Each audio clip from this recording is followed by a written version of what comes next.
A very good evening to all of you. This is Devashish Pandey. Welcome you all to Judiciary Textbook YouTube channel. कैसे हैं आप लोग? आशा करते हैं, उम्मीद करते हैं आप लोग बढ़िया होंगे एकदम. आपकी तैयारी भी अच्छी चल रही होगी. As you all know that we have started this series with reference to the 50 landmark judgments under the Indian Contract Act. 50 ऐसे जजमेंट, 50 तो नाम के लिए हैं, इवेंचुअली तो हम ज़्यादा करने वाले हैं. बट द आइडिया इज़ कि किसी भी कॉम्पिटिटिव एग्जाम, किसी भी स्टेट जुडिशियल सर्विसेज एग्जाम में आपको इसी से सारे केसेस मिले. ये इंटेंट है इस पूरी सीरीज़ का. अभी तक हमने प्रपोजल एक्सेप्टेंस से रिलेटेड केस लॉस किए, इंटेंशन टू क्रिएट कॉन्ट्रैक्ट के. आज जो केसेस हम डिस्कस करने वाले हैं that are with reference to consideration. और कल रात को 8 बजे एक स्पेशल क्लास रखी जा रही है यूट्यूब पे, जो कि लगभग 2 से 3 घंटे की होगी डिपेंडिंग ऑन केसेस.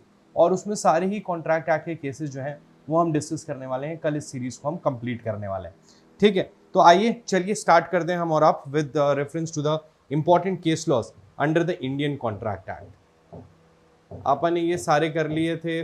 पावल versus Lee, Bhagwan Das communication to offer, Hyde versus Wrench. आज बात करेंगे हम कंसिडरेशन की. ठीक है, one of the most important part of the formation of a contract is the consideration. आइए देखते हैं कंसिडरेशन से रिलेटेड कुछ केसेस. पहली तो इसमें डेफिनेशन दिया हुआ है कि कंसिडरेशन क्या है. 2D में जो डिफाइंड है आपके कॉन्ट्रैक्ट एक्ट में, वो कहता है कि the consideration has been defined by various jurist and authors differently according to Pollock एक राइटर है, पोलक एंड मुल्ला करके इनकी कॉन्ट्रैक्ट की बुक आती है. उनके अनुसार अगर हम सुने तो consideration is the price for which the promise of the other is bought. मतलब जब सामने वाला आपको कुछ करने के लिए प्रॉमिस करता है तो उस प्रॉमिस को खरीदने की जो कीमत है वो कंसिडरेशन कहलाती है. According to Blackstone, consideration is the recompense given by the party contracting with other. तो exactly आपने किसी को कोई चीज करने के लिए प्रॉमिस की, उसके बदले में वो जो चीज आपको दे रहा है दैट इज द कंसिडरेशन. तो ये बात आपको पता है. इंपॉर्टेंट ये कि केस था क्यूरी वर्सेस मीसा का. क्यूरी वर्सेस मीसा का. इसमें कोर्ट ने कंसिडरेशन की डेफिनेशन बताई थी. तो कई बार जब आप कंसिडरेशन का आंसर लिखते हैं या अदरवाइज आपसे एमसीक्यू पूछा जाता है which case is related to the concept of consideration, तो ये इंपॉर्टेंट केस हो जाता है जिसमें कोर्ट ने समझाया था that a valuable consideration in the sense of law may consist either in some right, interest, profit or benefit accruing to one party or some forbearance. जैसे हम पढ़ते हैं कि forbearance to sue या legal considerations, legal consequences से बचाना भी एक valid consideration होता है. तो forbearance, detriment, loss और responsibility given, suffered or undertaken by other. तो ये एक डिटेल्ड डेफिनेशन है कंसिडरेशन की, जिसको आपने मेंस के आंसर में भी पुट कर सकते हैं और एमसीक्यू में भी इसको बेहतर कर सकते हैं. उसके बाद जब आप 2D को पढ़ते हो तो उसमें लिखा है at the desire of the promisor. तो जो कंसिडरेशन होता है that moves at the desire of the promisor. तो ये डिजायर ऑफ द प्रोमिसर जो कि प्रोमिसरी स्टॉपल का भी एक कंसेप्ट अपने आप में लाता है. इसमें भी 3 केसेस हैं जो आपको पढ़ने जरूरी हैं. पहला केस जो इसमें है वो है दुर्गा प्रसाद वर्सेस बलदेव का. The plaintiff on the order of the collector built a shopping complex. Few shops were occupied by the defendant. Defendants promised to pay a commission on the article sold to the plaintiff in consideration of plaintiff having extended money in construction. Plaintiff could not recover the commission. Court held that the consideration was not at the desire of the defendant. Simple सी बात है, एक construction complex था, DM के आदेश पर उसको construct करने का कॉन्ट्रैक्ट किसी को मिला. अब उस व्यक्ति ने उस शॉपिंग कॉम्प्लेक्स को कंस्ट्रक्ट किया. अब वहां पे जो दुकानें थी उनसे उसने ये बोला कि तुम लोग मुझे कुछ कमीशन देना क्योंकि हम तुम्हारा ये शॉपिंग कॉम्प्लेक्स कंस्ट्रक्ट कर रहे हैं. तो उन्होंने अग्री कर दिया कि हम तुमको कमीशन देंगे, लेकिन कमीशन देने से मना कर दिया. सिंपल सी बात थी कि यहाँ पे जो कॉन्ट्रैक्ट था वो कलेक्टर या डीएम जो थे उनके और उस कंस्ट्रक्शन करने वाले एजेंट के बीच में था. ऐसी परिस्थिति में जो कंसिडरेशन था वो डीएम के द्वारा दिया जा रहा था. तो ऑलरेडी उस कॉन्ट्रैक्ट के परफॉर्मेंस के लिए उस कॉन्ट्रैक्टर को कंसिडरेशन मिल रहा था. तो ऐसी परिस्थिति में अगर वो शॉप ओनर से कंसिडरेशन की डिमांड करता है तो that will not become a valid consideration, या वो इन the eyes of law enforceable नहीं है, क्योंकि it will only move at the desire of the promisor, और प्रोमिसर यहां पे आपका कलेक्टर या डीएम था. ठीक है, that is the logic of this case. The concept is linked with the doctrine of promissory estoppel. According to this doctrine, when a person has made certain promises to another, देखो यहाँ पे promissory estoppel के concept के लिए सबसे important चीज जो होती है वो ये है कि अगर आपने सामने वाले से कोई प्रॉमिस किया है और इस प्रॉमिस के बिहाफ पे वो अपनी पोजीशन को चेंज करता है, तो आप उस प्रॉमिस से बाउंड होते हो। यही प्रॉमिसरी एस्टॉपल का कंसेप्ट है। यहां पे इंपॉर्टेंट दो चीजें हैं, पहली तो आपने प्रॉमिस किया हो और दूसरा सामने वाले ने आपके प्रॉमिस के आधार पर अपनी पोजीशन को चेंज किया हो। ये दोनों चीजें जब एग्जिस्ट करती हैं तब प्रॉमिसरी एस्टॉपल का कंसेप्ट बनता है। इसी से रिलेटेड हमारे नेक्स्ट दो केस हैं, जो एक है Kedarnath Bhattacharya ji versus Gauri Mohammad, is a leading case on this point. In this case, a person promised to pay a subscription of rupees 100 for the purpose of building a town hall.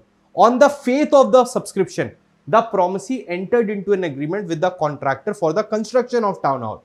Later, the promisee did not pay the subscription on the ground that there was no consideration. मतलब एक व्यक्ति town hall बना रहा था, उसको चंदा चाहिए था, तो किसी एक व्यक्ति ने बोला कि भाई तुम बनवाओ, मैं तुम्हें 100 रुपए दूंगा, ठीक है।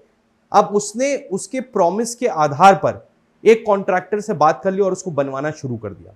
उसके बाद जब उसने वो 100 रुपए उस व्यक्ति से मांगे तो उसने उसको मना कर दिया कि कंसिडरेशन नहीं था।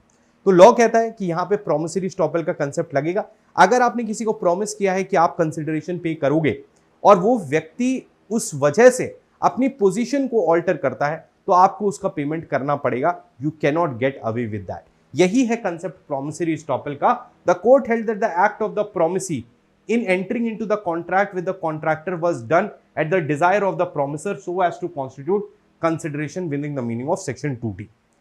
इसी तरीके से सेम है अब्दुल अजीज वर्सेस मौसम अली का केस। इसमें क्या हुआ था देखिए, द डिफेंडेंट प्रॉमिस टू पे ₹500 to a fund for rebuilding a mosque. No steps were taken to carry out the repairs. The court held that the promise was not binding because the principle of promissory estoppel was not applicable. Promisee did not change his legal position and hence there is no question for the applicability. तो अगर सामने वाले ने promise किया लेकिन आपने कुछ नहीं किया तो आप सामने वाले को बाउंड नहीं कर सकते हो फॉर पेइंग द कंसिडरेशन, क्योंकि आपने अपनी पोजीशन को ऑल्टर नहीं किया है। और अगर आपने पोजीशन को ऑल्टर नहीं किया है तो प्रॉमिसरी एस्टॉपल का कंसेप्ट इसमें अप्लाई नहीं होगा। So these are the two cases. एक में सामने वाले ने अपनी पोजीशन को चेंज कर दिया था, इसलिए कोर्ट ने हेल्ड किया कि उसको उसके ऊपर प्रॉमिसरी एस्टॉपल लगेगा, at the desire of the promiser था, तो ऐसी परिस्थिति में उसको कंसिडरेशन पे करना पड़ेगा। और दूसरे केस में क्योंकि सामने वाले ने अपनी लीगल पोजीशन को चेंज नहीं किया था, इसलिए he was not bound to receive the said amount. ठीक है जी।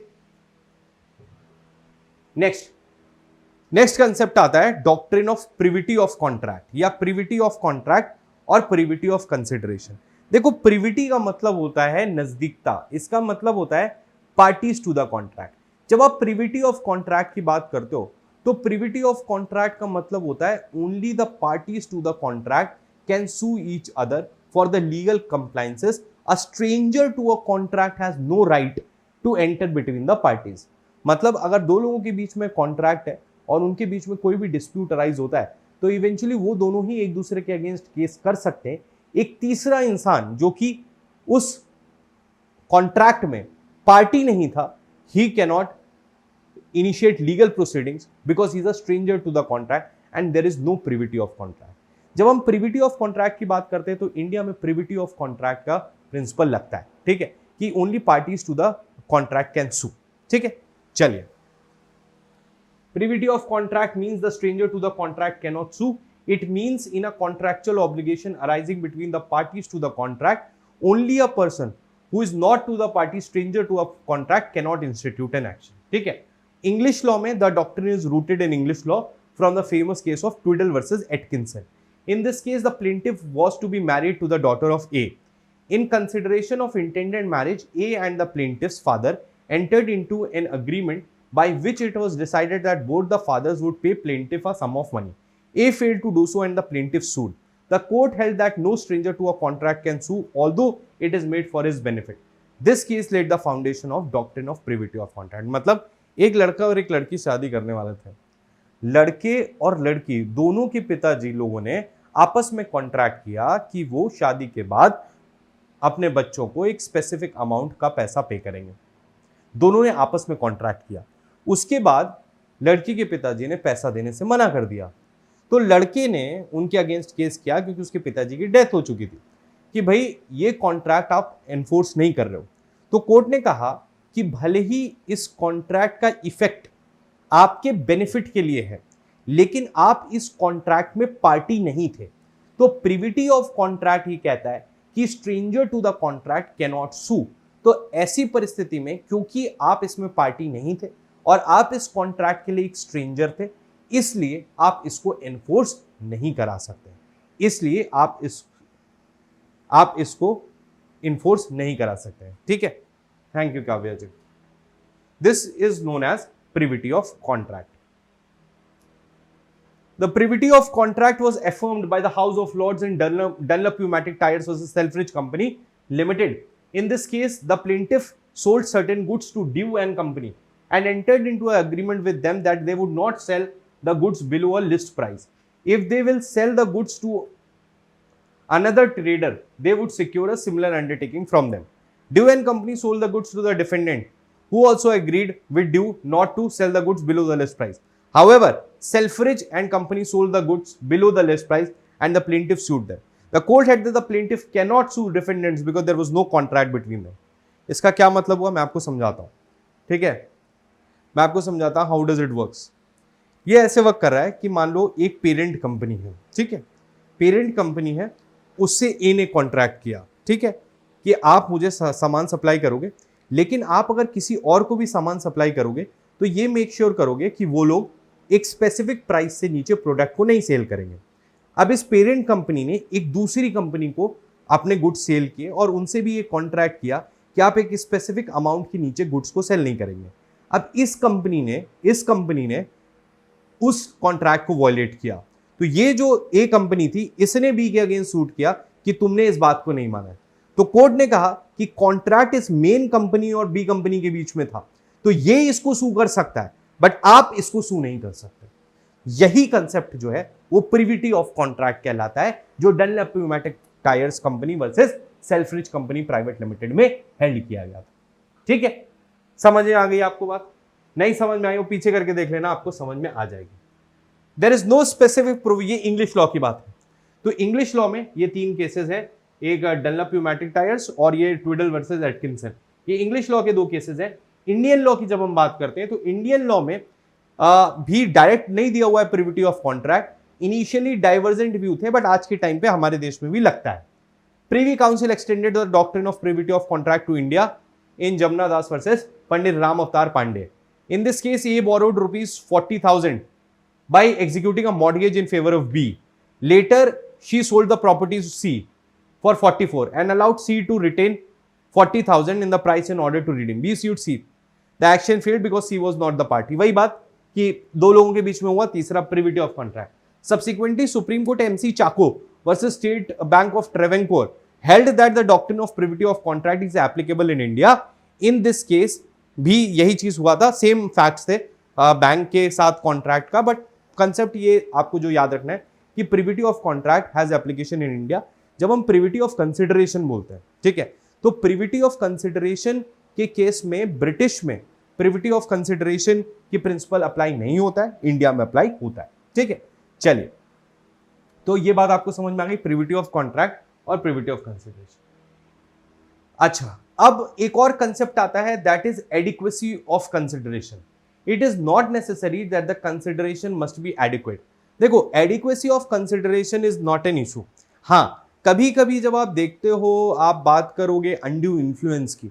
अनड्यू इन्फ्लुएंस में जब आप देखोगे कि अगर the person was in the position to dominate the will और अनफेयर एडवांटेज लिया है और on the face of it transaction unconscionable था, तब आप एडिक्वेसी ऑफ कंसिडरेशन की बात करते हो।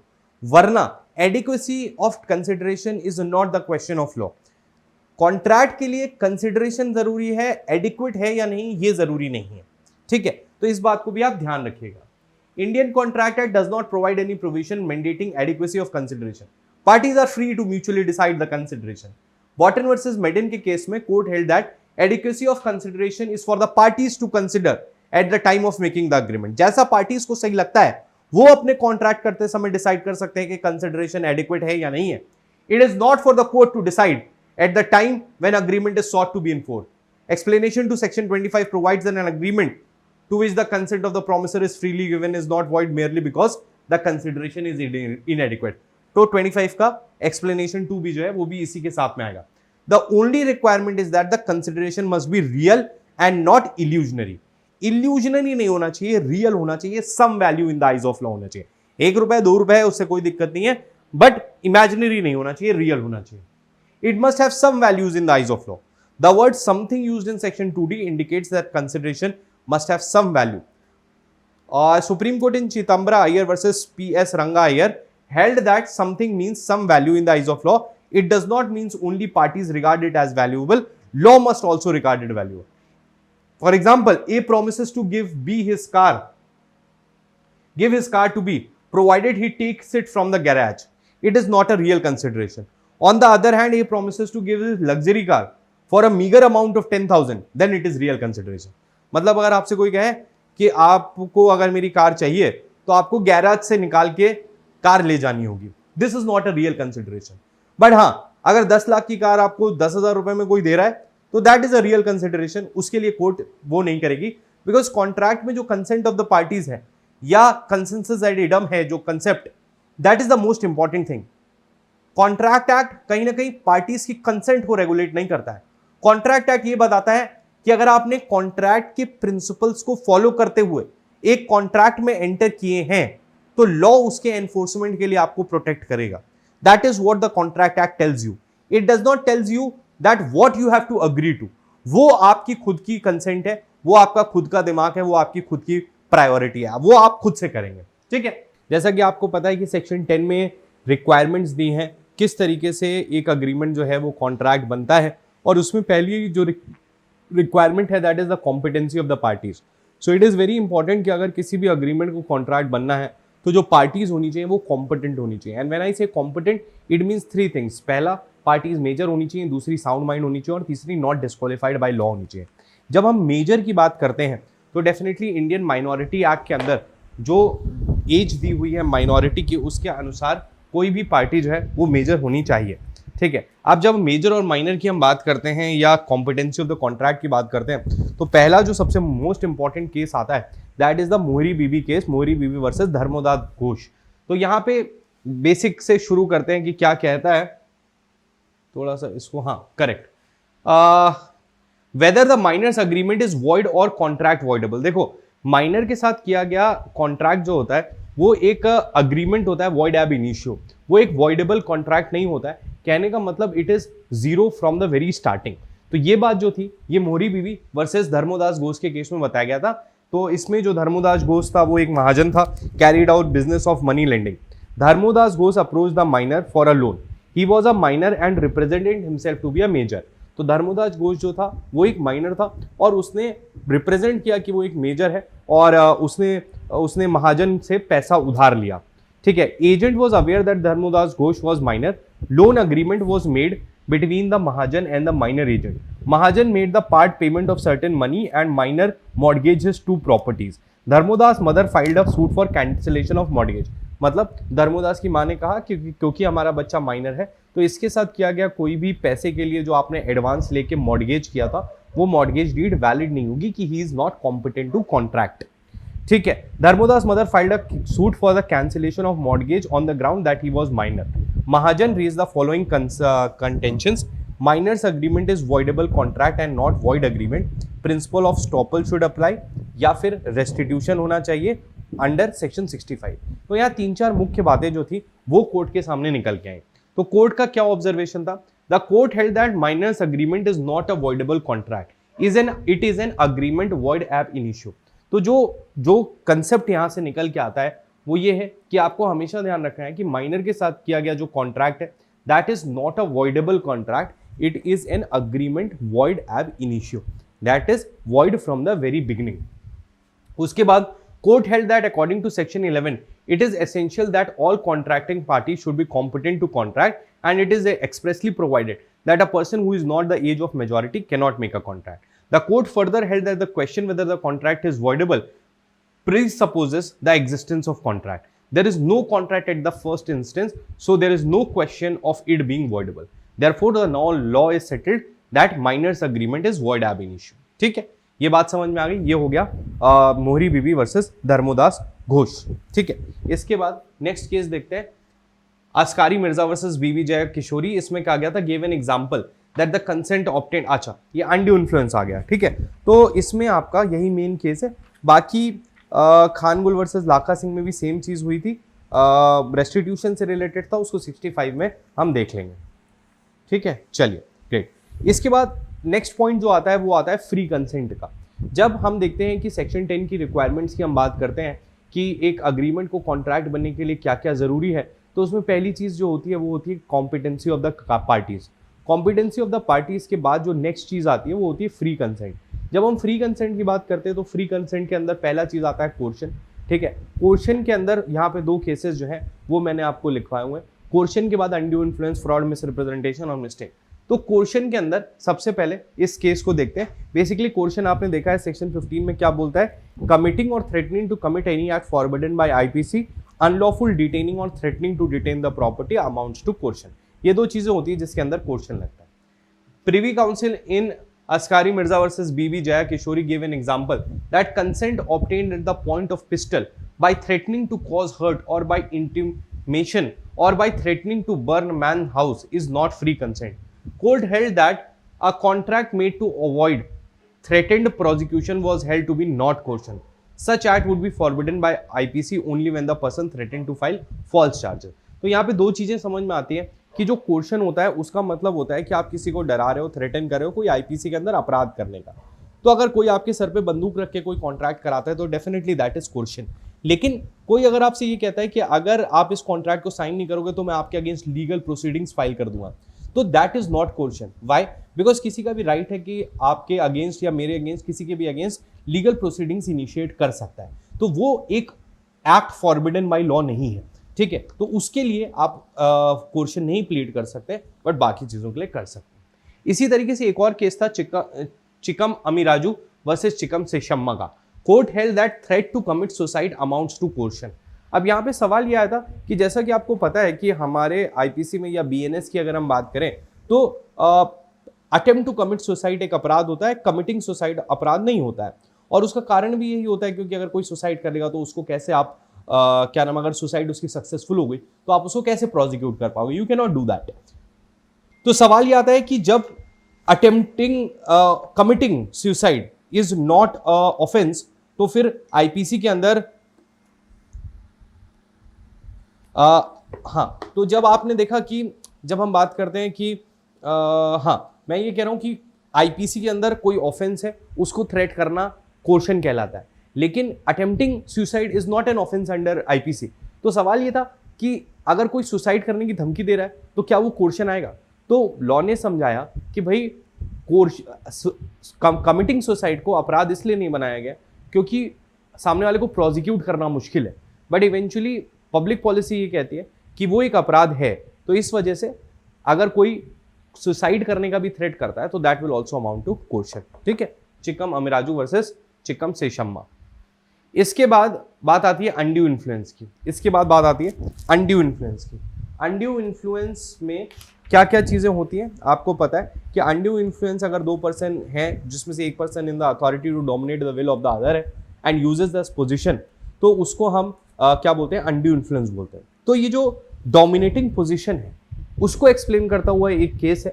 जो डोमिनेटिंग पोजीशन मतलब होता है इनइक्वालिटी इन बार्गेनिंग पावर, मतलब आप सामने वाले से बराबर तरीके से बार्गेन नहीं कर सकते, that is inequality of bargaining power. उसके लिए एक केस था Mahboob Khan versus Hakim Abdul Rahim. Court defined dominating position as superior, prevent the expression of inferior true mind, overcomes the power of resistance and brings the submission of other. In this one party is superior to another in bargaining. ठीक है, ये उन्होंने definition दी थी। इसी तरीके से fiduciary relationship, जो real and apparent authority की जब हम बात करते हैं तो उसमें हम फिड्यूशरी रिलेशनशिप को समझते हैं, ठीक है। तो फिड्यूशरी रिलेशनशिप की भी जो डेफिनेशन थी वो सुभाष चंद्र मुशीब वर्सेस गंगा प्रसाद मुशीब में दी गई थी। Held that every relationship of trust and confidence is the fiduciary relationship. उन्होंने एग्जाम्पल दिए कि advocate, client, doctor, patient, spiritual adviser, devotee etcetera, these are fiduciary relationships. Moody versus Cox, court held that there are certain cases in which higher duty is imposed upon the parties to not only tell the truth but tell the complete truth. Those are the cases where the relationship are such that there is a confidence responded by one party influenced exerted by other. ठीक है, तो ये बात समझाएगी। इसके बाद और भी undue influence से रिलेटेड कुछ प्रिंसिपल्स जो थे, वो एक केस था रघुनाथ प्रसाद वर्सेस सरजू प्रसाद में, उसमें ले डाउन किए। The relationship between the parties must be such that one is able to dominate. Once this position is determined, then only unconsignable bargain is to be considered। आपको पता है कि जब हम burden of proof की बात करते हैं undue influence में, तो हम ये देखते हैं अगर transaction on the face of it unconscionable है, तो हम ये प्रिजम्पशन ड्रॉ करते हैं कि जो भी व्यक्ति डोमिनेट द विल की पोजीशन में था, उसने वो विल डोमिनेट करी है और बर्डन ऑफ प्रूफ उसके ऊपर हो जाता है। ठीक है, तो between the parties of equal footing mere unconscionable bargain does not create the presumption of undue influence.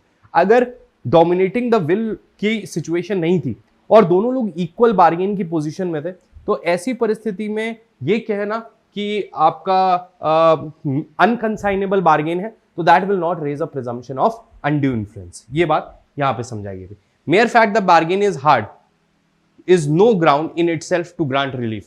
Just because आपने कमर्शियल हार्डशिप की वजह से या अदर किसी चीज की वजह से आपने जो है एक अनफेवरेबल अगर आपने कोई भी वो किया है कॉन्ट्रैक्ट, तो वो कहता है कि that will not be included under the definition of undue influence. Just because a bargain was difficult या आपने प्रोबेबली कम फायदा उठाया है, तो that can not be a ground. ये बात इसमें समझाई गई थी।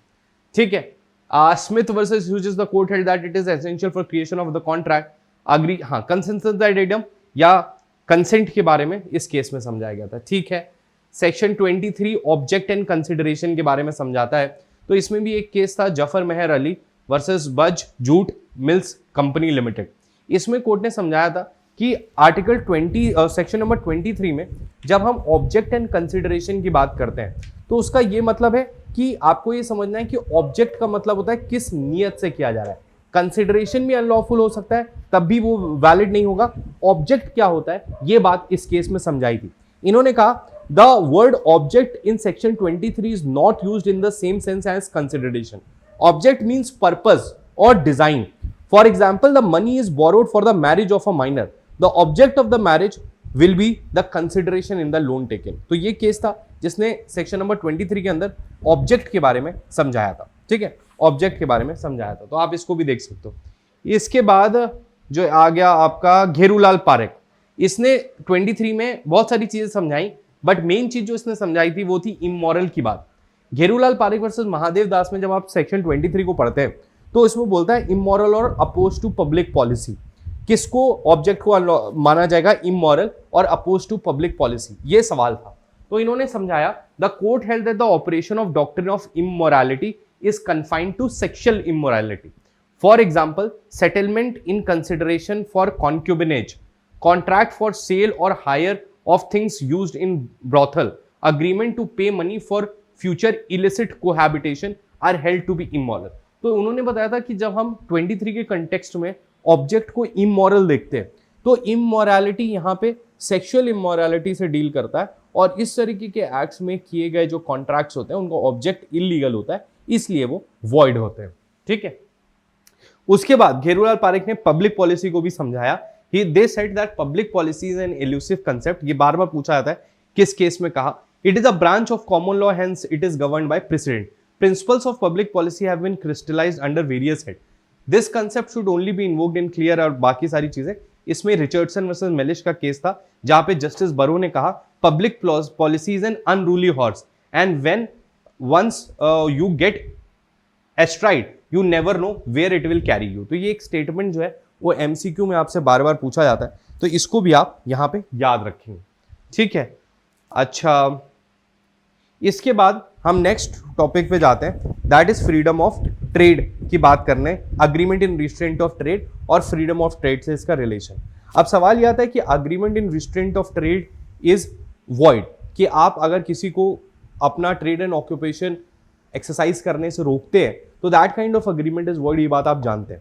सवाल ये आता है कि कई बार जब आप किसी को अपना पूरा बिजनेस बेचते हो, तो वहां पे जब आप अपना बिजनेस बेचते हो, गुडविल को बेचते हो, तो आपके साथ एक कॉन्ट्रैक्ट किया जाता है कि आप सेम तरीके का बिजनेस उस विसिनिटी में या सेम नाम से नहीं चला सकते। तो इस तरीके के जो अग्रीमेंट्स होते हैं वो वैलिड होते हैं। मतलब मान लीजिए आपके शहर में कोई एक बहुत ही रेप्यूटेड मिठाई वाला है, ठीक है, और उसने अपना पूरा बिजनेस और गुडविल को बेच दिया। तो जब उसने बेचा तो उसके कॉन्ट्रैक्ट में ये बात भी लिखी हो सकती है कि आप दोबारा इस विसिनिटी में, इस शहर में इस मिठाई की दुकान को नहीं चलाएंगे।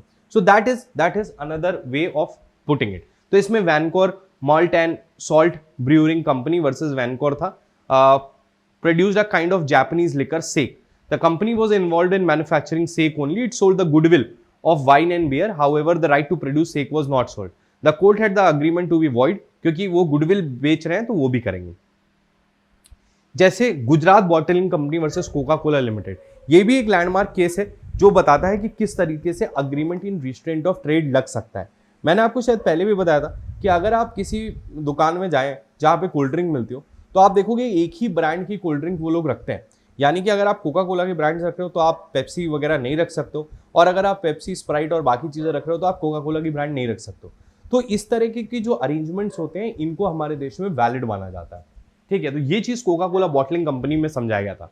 There was a agreement for grant of franchise by Coca Cola to Gujarat bottling company to manufacture bottle, sell and distribute beverages under the trademark of Coca Cola.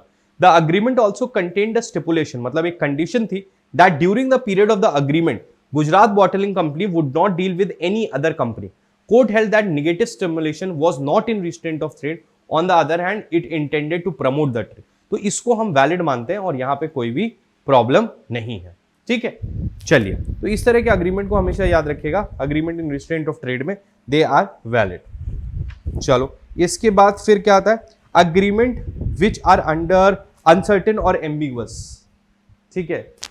हाँ, अनसर्टेन और एम्बिगुअस की जब हम बात करते हैं सेक्शन नंबर 29 में, that agreements the meaning of which is not certain और capable of being certain are void. तो इसके अंदर एक केस आपको याद रखना है, गुडिन वर्सेस लियोन का।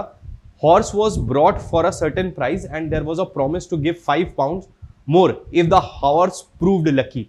The agreement was held to be void for uncertainty. मैंने आपको एक घोड़ा बेचा एक स्पेसिफिक प्राइस पे, और मैंने ये भी कहा कि अगर ये घोड़ा लकी निकलता है तो आपको 500 रुपये और मिलेंगे। तो again it is very difficult to get certain कि कौन सा हॉर्स कैसे लकी है या नहीं है। So that can not B enforced. इसके बाद आता है सेक्शन नंबर 30 जो कहता है agreement by way of wager are void. तो इस वेजर टर्म के लिए सबसे important case again Gherulal Parekh versus Mahadev Das है, जिसमें उन्होंने समझाया कि वेजर क्या होता है। एंसन ने समझाया था कि वेजर जो है as a promise to give money, और money is worth upon determination और ascertainment of uncertain event, bringing out the true concept of wager under section 30। अगर मैं आपसे कहता हूं कि इंडिया मैच जीतेगी तो आप मुझे 300 रुपये देंगे, और अगर हारेगी तो कुछ मैं आपको नहीं दूंगा, तो दैट इज नॉट वेजर।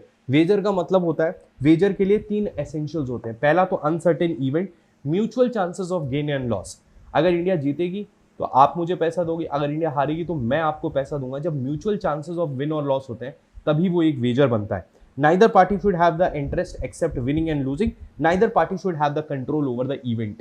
ये 4 चीजें होती हैं जो आपके एसेंशियल्स होते हैं फॉर अ वेजरिंग अग्रीमेंट, और ये समझाया गया था कार्लेल versus Carbolic Smoke Ball company में।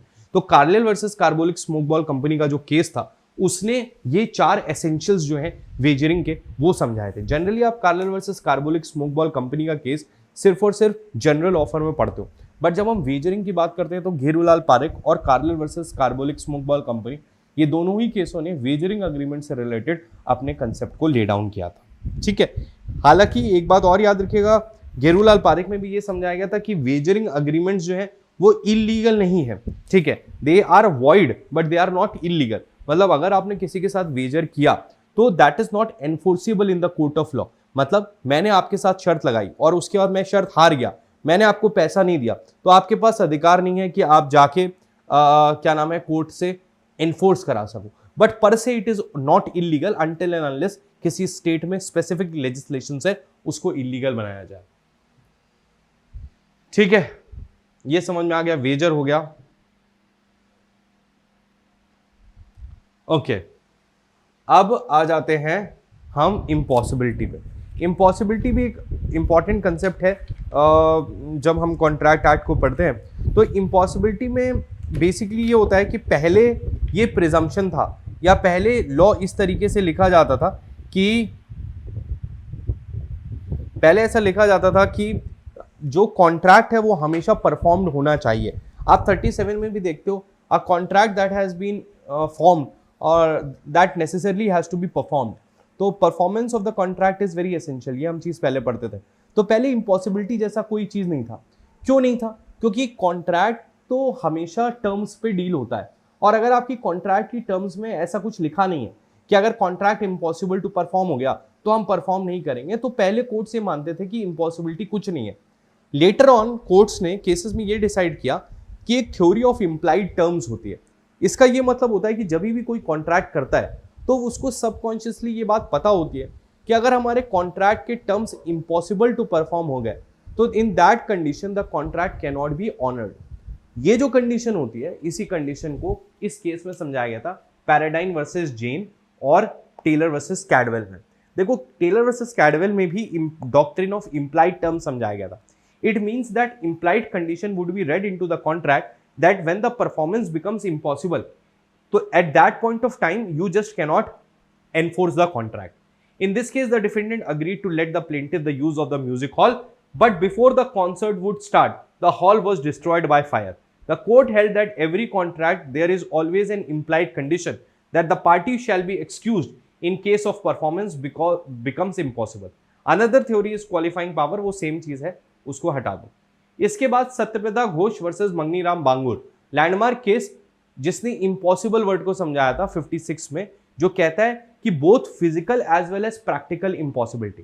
कोर्ट ने समझाया कि ये डॉक्ट्रिन ऑफ इम्प्लाइड टर्म्स और बाकी चीजें हैं, ये इंडिया में एप्लीकेबल नहीं है, क्योंकि यहाँ पे जो सेक्शन नंबर 56 है वो डिटेल में फिजिकल और प्रैक्टिकल दोनों इम्पॉसिबिलिटीज की ऑलरेडी बात करता है। तो इन्होंने इसको इस केस में समझाया था। जब आप इम्पॉसिबिलिटी की बात करते हो तो एक और कंसेप्ट आता है जो है कमर्शियल हार्डशिप। बेसिकली लॉ इस तरीके से आपको समझाता है कि भाई धंधे में कभी फायदा होता है, कभी नुकसान होता है, जरूरी नहीं है हमेशा फायदा हो। तो for that it is very important कि आप इस बात को समझें कि अगर कमर्शियल हार्डशिप है, मतलब किसी वजह से आपको किसी चीज का ज्यादा पैसा पे करना पड़ रहा है, तो उसको आप इम्पॉसिबिलिटी से कंफ्यूज नहीं करेंगे। इम्पॉसिबिलिटी का मतलब it can not be performed at all. अगर आपकी परफॉर्मेंस महंगी हो गई, आपको एफर्ट ज्यादा लग रहा है, आपको पैसे ज्यादा लग रहे हैं, तो that can not be termed as impossibility, that is only a concept of commercial hardship. ठीक है, तो ये कमर्शियल हार्डशिप होता है। इसमें दो केस हैं, इनको आप देख लीजिएगा। सच्चिदानंद गोपाल चंद्रा, यहाँ पे इन्होंने क्या किया, रेस्टोरेंट लिया और रेस्टोरेंट का हाई रेंट पे किया। क्यों? क्योंकि वहाँ ब्रिटिश आर्मी के ट्रूप्स थे, तो उनको लगा मेरा बहुत फायदा होगा। थोड़े दिन बाद ब्रिटिश ट्रूप्स चले गए, तो उन्होंने कहा अब हम हाई रेंट नहीं देंगे, तो उनको हाई रेंट देना पड़ेगा क्योंकि they have agreed and this is the nature of business. ठीक है, आलोपी प्रसाद में भी सेम था कि ये घी सप्लाई कर रहे थे, फिर सेकेंड वर्ल्ड वॉर हो गई तो इनका घी महंगा हो गया। तो ऐसा नहीं है, महंगा है तो आपको देखना पड़ेगा because this is commercial hardship. ठीक है, करेक्ट। फिर आता है doctrine of unjust enrichment, that is under the quasi contracts. जब आप क्वाजी कॉन्ट्रैक्ट्स की बात करते हो तो क्वाजी कॉन्ट्रैक्ट्स का मतलब होता है the contracts that resemble to contract. ये 100% कॉन्ट्रैक्ट के जो टर्म्स हैं, जो एसेंशियल्स हैं, उनको फुलफिल नहीं करते, but they resemble somehow to a contract. तो ऐसी परिस्थिति में इनको हम क्वाजी कॉन्ट्रैक्ट्स कहते हैं, और ये बेस्ड है कि किसी को भी अनजस्ट तरीके से फायदा हुआ है तो उसको वापस करना चाहिए। ठीक है, तो डॉक्ट्रिन ऑफ अनजस्ट एनरिचमेंट जो है वो मोसेस वर्सेस मैकफेलरन में समझाई गई थी। The law as well justice should try to prevent unjust enrichment, benefit to one at the cost of other. Liability of this kind partly resembles to the liability in tort and partly resembles to contract. ठीक है, इसके बाद next जो last topic आता है आपका, जिसमें important cases आपके होते हैं, दैट इज डैमेजेस। देखो, कॉन्ट्रैक्ट परफॉर्म होना चाहिए। अगर कॉन्ट्रैक्ट का परफॉर्मेंस लॉ के द्वारा एग्जेम्प्टेड है तो ठीक है, लेकिन अगर कॉन्ट्रैक्ट का परफॉर्मेंस लॉ के द्वारा एग्जेम्प्टेड नहीं है, in that case the party can be sued for breach, और ब्रीच के कंटेक्स्ट में डैमेजेस आते हैं। ठीक है, ब्रीच के लिए डैमेजेस आते हैं। तो यहाँ पे डैमेजेस के लिए आप सभी को पता है कि सबसे लैंडमार्क केस है जो हैडले वर्सेस बैक्सेंडेल। हैडले वर्सेस बैक्सेंडेल ने बताया था डैमेजेस किस तरह से डिसाइड होते हैं। डैमेजेस जो होते हैं दो तरह के होते हैं, एक होते हैं जनरल डैमेज और एक होते हैं स्पेशल डैमेजेस। जनरल डैमेजेस आपको रिकॉम्पनसेट करने के लिए होते हैं जो भी आपका नुकसान होता है जनरल तरीके से। स्पेशल डैमेजेस का मतलब होता है कि जब कोई स्पेसिफिक सर्कमस्टेंस था जो आपने सामने वाले को कन्वे किया था और उसको पता था कि अगर वो ब्रीच करेगा तो आपको स्पेशल ज्यादा नुकसान होगा, तो ऐसी परिस्थितियों में स्पेशल डैमेजेस दिए जाते हैं। बट मेजॉरिटी केसेस में जहां पे भी स्पेशल कंडीशंस दोनों पार्टीज के बीच में कम्युनिकेट नहीं हुई थी, तो आप जनरल डैमेजेस ही प्रोवाइड करते हो। ठीक है, इंडिया में जो हेडले वर्सेस बैक्सेंडेल का फॉरेन केस था, ऐसी परिस्थिति में उस केस को फॉलो करता हुआ जो जजमेंट था वो इंडियन कॉन्ट्रैक्ट एक्ट में, मतलब इंडियन लॉ में AKS Jamal versus Mulla Daud and sons का केस था, जहां पे उन्होंने बताया कि 73 किस प्रकार से अप्लाई होगा। इन्होंने कहा कि फॉर एनी लॉस और damages which naturally arose in the course of breach which the parties new.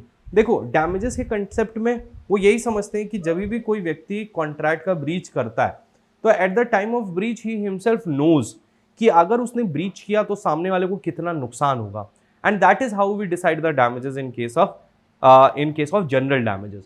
Special damages होते हैं, बट स्पेशल डैमेजेस के लिए एक चीज और आती है, that is the duty to mitigate the loss.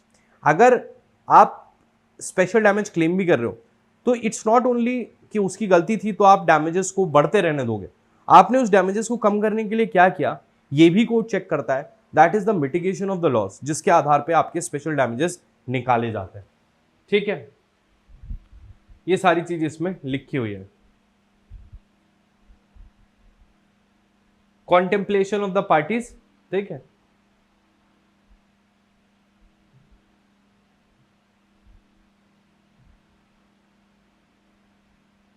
उसको हम लॉस ऑफ प्रॉफिट भी बोलते हैं।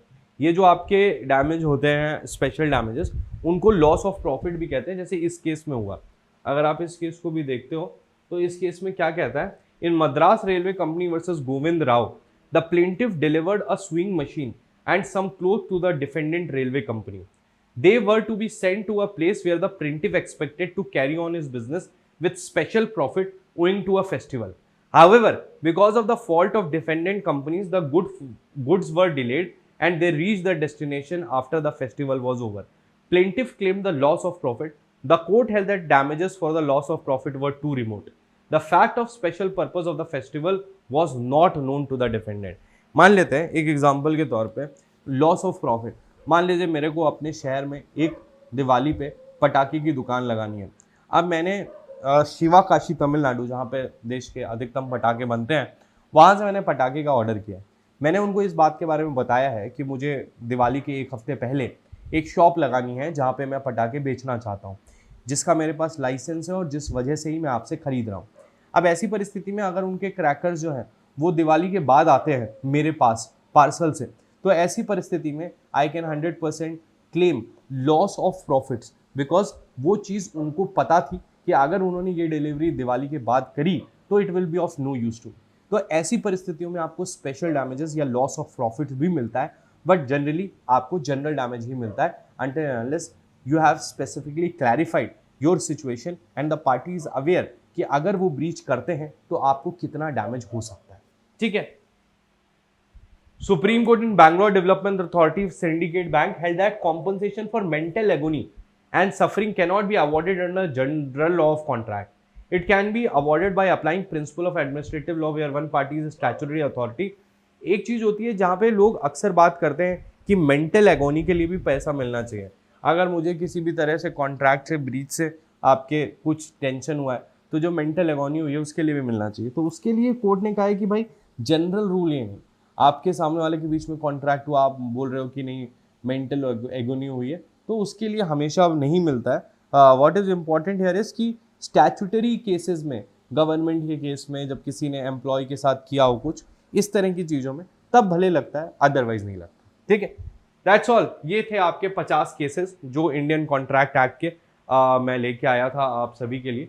आई होप आपको ये एक सीरीज हेल्पफुल रही होगी। इंडियन कॉन्ट्रैक्ट एक्ट की जब आप बात करते हैं तो फॉर्मेशन ऑफ कॉन्ट्रैक्ट से हम स्टार्टिंग कर रहे हैं। जब हम फॉर्मेशन ऑफ कॉन्ट्रैक्ट करते हैं तो हम देखते हैं कि एक प्रपोजल होना चाहिए। A proposal when accepted becomes a promise. Promise plus consideration, promise plus consideration becomes an agreement, और एग्रीमेंट में सेक्शन 10 की रिक्वायरमेंट्स फुलफिल होती है तो वो एक कॉन्ट्रैक्ट बनता है। ये बात आपने पढ़ी है। लेकिन जब आप फॉर्मेशन ऑफ अ कॉन्ट्रैक्ट को देखते हैं तो उसमें एक और इंपॉर्टेंट एसेंशियल आता है, that is the intention to create legal obligation, या जिसको हम कहते हैं अ इंटेंशन टू कॉन्ट्रैक्ट, जिससे रिलेटेड केसेस आज हम डिस्कस करने वाले हैं। That is the intention to create a contract और intention to create legal obligation. हमारे कॉन्ट्रैक्ट एक्ट में यह पॉइंट डायरेक्टली मेंशन्ड नहीं है, लेकिन बहुत सारे केसेस में यह समझाया गया था कि apart from proposal, acceptance, consideration, section 10 की requirement, there is one more essential for the formation of contract, जो कि है intention to create legal relations.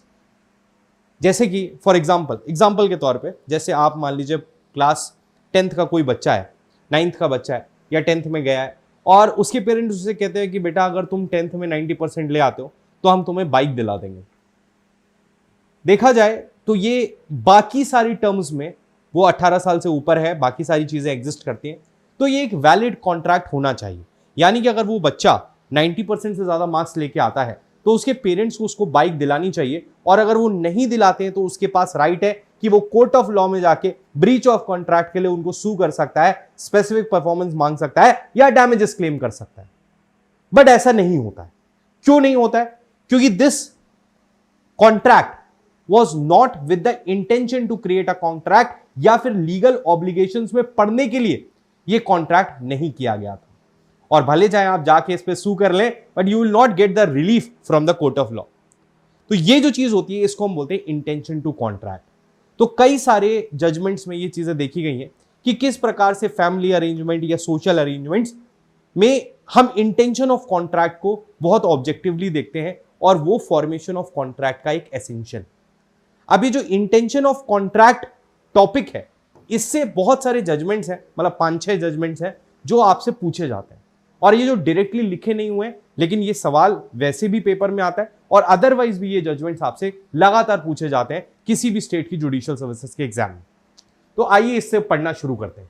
Intention to create contract या intention to create legal obligation, that is the topic for today. Intention to contract means intention to create legal relationship. Indian Contract Act does not contain any provision which mandate the requirement of intention for creating contractual obligation. Supreme Court in Banwari Lal held that the intention to create legal relation is essential to create a contract. तो जब भी आपसे interview में भी अगर कभी पूछा जाता है कि भाई what are the essentials of formation of a contract, तो proposal, acceptance, promise, consideration, section 10, minority, free consent, ये तो एसेंशियल्स हैं ही। साथ में intention to contract is also an essential for creating a valid contract. In English law, it is specifically required that in order to create a legal contract, there must be a common intention. The court observes that the contract must not be as a matter of pleasantry. मजाक मजाक में contract नहीं होता। अगर आप contract करते हैं तो आपकी इंटेंशन होनी चाहिए कि आप लीगल ऑब्लिगेशंस को अंडरगो करना चाहते हैं, तभी उस कॉन्ट्रैक्ट को कॉन्ट्रैक्ट माना जाएगा। पहला केस जो आपको पढ़ना है, ड्रेम्फले वर्सेस, इसको भी पढ़ सकते हो, बट बाल्फर वर्सेस बाल्फर, ये जो पहला जो सबसे इंपॉर्टेंट केस है, दो इंपॉर्टेंट केस हैं, एक तो बाल्फर वर्सेस बाल्फर है और एक है आपका मैकजॉर्ज वाला। ठीक है, कहां चला गया, हाँ, मैकग्रॉगर वर्सेस मैकग्रॉगर। ठीक है, देखिए क्या कहता है, Balfour versus Balfour, husband and wife were on a holiday in England. Husband had to return to work in Ceylon and wife had to stay back because of health issue. Husband promised to pay her monthly expenses. He did pay for few months, but later on differences arose which resulted in their separation. Wife bought an action to recover the agreed sum as monthly expenses. Lord Atkin dismissed the action and observed that these arrangements do not result into contract even though they constituted consideration because the parties did not intend. यहां पे फर्क समझिएगा जो मैं आपको समझाना चाह रहा हूं, क्योंकि आपको एक आगे केस और मिलेगा। यहां पे ये कह रहे हैं कि मान लीजिए एक फैमिली अरेंजमेंट है, मान लीजिए आपके पिताजी आपको एक पॉकेट मनी देते हैं और अचानक से उन्होंने पॉकेट मनी देना बंद कर दिया, या कोई हस्बैंड अपनी वाइफ को कुछ पैसे भेज रहा है और उसके बाद भेजना बंद कर दिया, तो that is not a contract. Law ने इसको कंसिडर किया है कि यहां पे आपकी intention to create legal obligation नहीं थी। हां, अगर मेंटेनेंस का केस है या फिर ऐसा कोई सेटलमेंट हुआ है लीगल प्रोसेस के द्वारा जिसके अंदर आप ऑब्लाइज्ड हो अपने पार्टनर को पैसा देने के लिए, that will be a valid contract. यहां पे जो फर्क है, अगर आप एक और केस देखोगे, फैमिली सोशल हो गया, हां कहां चला गया, हाँ ये वाला मैकग्रॉगर वर्सेस मैकग्रॉगर। इसमें क्या हुआ था, husband and wife withdraw their complaints under an agreement in which the husband agreed to pay her allowance and wife refrained from pleading the credit. This agreement was held to be a binding contract. कहने का मतलब ये भी एक family arrangement था। कई बार हम लोग ये बोलते हैं कि फैमिली अरेंजमेंट्स में, या जैसे जो बाल्फर वर्सेस बाल्फर में हुआ, कि वहां पे intention to create legal obligation नहीं होता है, लेकिन हर केस में ऐसा पॉसिबल नहीं है। ये वाले केस में अगर आप देखोगे तो हस्बैंड और वाइफ के बीच में सेटलमेंट हुआ था कि आप कंप्लेंट वापस ले लो या केसेस सारे डिसमिस कर दो, मैं आपको मेंटेनेंस दूंगा। Now this is a professional legal contract, तो इसके अंदर आप बाउंड है पैसा देने के लिए। इसमें आप नहीं कह सकते हो कि हमारा इंटेंशन नहीं था to create a legal obligation. तो यहां पे दोनों का बीच का डिफरेंस जो इन दोनों केसेस का बीच का है वो आपको समझना है। उस केस में without any legal obligation husband पे कर रहा था वाइफ को, इसलिए अगर हस्बैंड ने पैसा देना बंद कर दिया तो वाइफ के पास अधिकार नहीं था कि ब्रीच ऑफ कॉन्ट्रैक्ट के लिए वो उसको कोर्ट में ला सकता है। लेकिन यहां पे क्योंकि उनके बीच में कॉन्ट्रैक्ट था कंप्लेंट वापस लेने का और एक लीगल सेटलमेंट हुआ था, तो ऐसी परिस्थिति में if they have if he has refused to pay, then the wife can bring a action और कोर्ट ने उसको अलाउ किया। तो ये दोनों कॉन्ट्रेरी केसेस को आपको ध्यान रखना है। और देखते हैं Rose and Frank company versus J R Crompton and brothers limited. Court held that the intention of the party is to ascertain from the terms of the agreement and surrounding circumstance. As a matter of course, it follows that the arrangement relating to family and social matters do not intend legal consequences, and there is no intention to create a contract, whereas in cases of business relation, parties intend to have legal consequences. तो इन्होंने differentiate किया कि जब आप business transactions में जाते हो तो वहां पे तो पार्टीज की intention to create legal obligations होती है, लेकिन सोशल और फैमिली मैटर्स में, जैसे कि मैंने आपको बताया कि अगर कोई पेरेंट्स कहते हैं बेटा 10th में 90% लाओगे तो तुम्हें बाइक मिल जाएगी, तो यहां पे intention to create legal obligation नहीं है।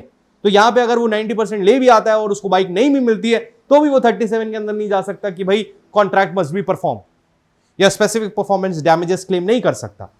लेकिन जब आप बिजनेस में होते हो तो आपकी ये एक्सपेक्टेशन होती है। लाइकवाइज इन जॉन्स के केस में मदर परसुएडेड द, अच्छा ये एक थोड़ा सा डिफरेंट केस है, ठीक है, पैडवॉटन वाला। ये क्या कहता है, Jones versus Padavatton. Mother persuaded the daughter to pursue studies and undertook to bear all the expenses related to that. Daughter could not complete the education in 5 years. Mother stopped the payment of expenses. The court held that the parties had the intention to contract, although the matter is one of family. अब यहां पे क्या हुआ, क्योंकि आप ये समझो यहां पे जो पैसा देना था वो इस बात पे निर्भर था। यहां पे हुआ ये कि एक लड़की नौकरी कर रही थी, उसकी माँ ने कहा कि तुम विदेश जाके पढ़ाई करो, 5 साल तुम पढ़ाई करो, मैं तुम्हारे को पूरा फाइनेंस करूंगी, तुम अपनी वहां से डिग्री पूरी करोगी तो तुम्हें ज्यादा बेहतर अपॉर्चुनिटीज मिलेंगी। लड़की ने अपनी जॉब छोड़ दी, मम्मी ने उसको एक स्पेसिफिक सम देना शुरू किया। 5 साल में वो लड़की वो डिग्री पूरी नहीं कर पाई और 5 साल बाद माँ ने पैसा देना बंद कर दिया। तो वहां पे ये समझाया गया कि यहां पे एक कॉन्ट्रैक्ट था, क्योंकि ये मेयरली एक सोशल और फैमिली अरेंजमेंट नहीं था। यहां पे उस पैसे के भरोसे ही उसने वो जॉब छोड़ी, लेकिन यहां पे एक और एंगल था कि 5 साल का टाइम उन्होंने अग्री किया था, तो 5 साल के बाद मदर जो थी वो ऑब्लाइज्ड नहीं थी। तो मेरा कहने का मतलब है कि जनरल रूल तो ये है कि फैमिली और सोशल अरेंजमेंट्स में अगर कोई कॉन्ट्रैक्ट होता है तो पार्टीज के लीगल कॉन्सिक्वेंसेज में आने के इंटेंशन नहीं होती है, तो we don't consider it a contract. लेकिन दीज आर सर्टेन एक्सेप्शंस जहां पे आप इस चीज को देखते हैं। इसी तरीके का एक और केस इसके अंदर आता है, जो है आपका सिम्स वर्सेस स्पेस का, कहां गया, सिम्पकिंस वर्सेस स्पेस। इसमें क्या होता है कि mother, daughter and a paying guest, एक घर होता है जहां पे एक मदर रह रही होती है, उनकी डॉटर रह रही होती है और उनके घर में एक कमरे में एक पेइंग गेस्ट रह रहा होता है। तो तीनों में अच्छी बातचीत होती है, तीनों अपना साथ रहते हैं, तो वो तीनों मिलके एक क्रॉसवर्ड पजल को सॉल्व करते हैं, जैसे न्यूज़पेपर वगैरह में निकलती है, उसको आप सॉल्व करके भेजो तो आपको प्राइज मनी मिलेगा। तो क्या होता है, mother, daughter and a paying guest made entries into a crossword puzzle in the name of the mother. Mother के नाम पे क्योंकि भाई तीनों ने मिलकर सॉल्व करी, एक के नाम से जाना था तो मदर के नाम से चला गया। The expenses of the puzzles were made with one or the other, किसी न किसी ने कुछ कुछ दिया। The entry was successful and the mother refuse to share the prize. The court held that there was a binding contract to share the prize because any reasonable man looking at their conduct would conclude that they intended to share the prize. तो यहीं से जो test आया, जो main test है legal relations का, वो ये कहता है intention of the parties is to be ascertained from the terms of the agreement and surrounding circumstance. जब आपने देखा कि तीनों ने मिलकर क्रॉसवर्ड पजल सॉल्व करी और जहां पे भी जो पैसे देने थे उसमें तीनों ने भागीदारी करी, तो इसका सीधा सीधा मतलब यह है कि प्राइज मनी भी तीनों में बटेगा। तो जब आप इंटेंशन टू लीगल ऑब्लिगेशन या क्रिएशन ऑफ कॉन्ट्रैक्ट को देखते हो तो आपको सराउंडिंग सर्कमस्टेंसेस को भी ध्यान रखना होता है in order to come to the conclusion कि यहां पे intention to create legal obligation था या नहीं। The test of determination of such intention is objective. It is not what the parties had in mind but what a reasonable man would think in the circumstances is to be inferred.